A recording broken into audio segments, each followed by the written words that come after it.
কি বলবো ভাই, এখনকার যেই জেনারেশন তে মনে করেন কিছু বলার নাই।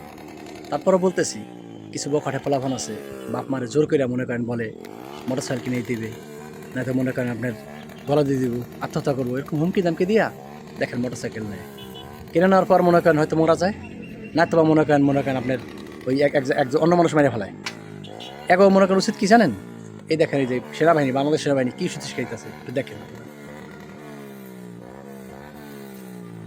এগরে মনে করেন সেনাবাহিনীতে মনে করেন শাস্তি দেয়, মাথা মনে করেন ইসের নিচে নিয়ে সাইলেন্সারে দিয়া একে উচিত মনে করেন টাঙাইয়া, তারপর মনে করেন বাইন্দা ফিরানোর।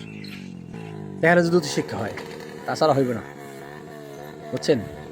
আপনারা কিছু বলে যান যে এদেরকে কি করা উচিত, একটু কমেন্টসে বলে যান। আর বেশি বেশি করে শেয়ার করেন, বখাটে পোলাপানের জানি কাছে যায় পৌঁছায় ভিডিওটা।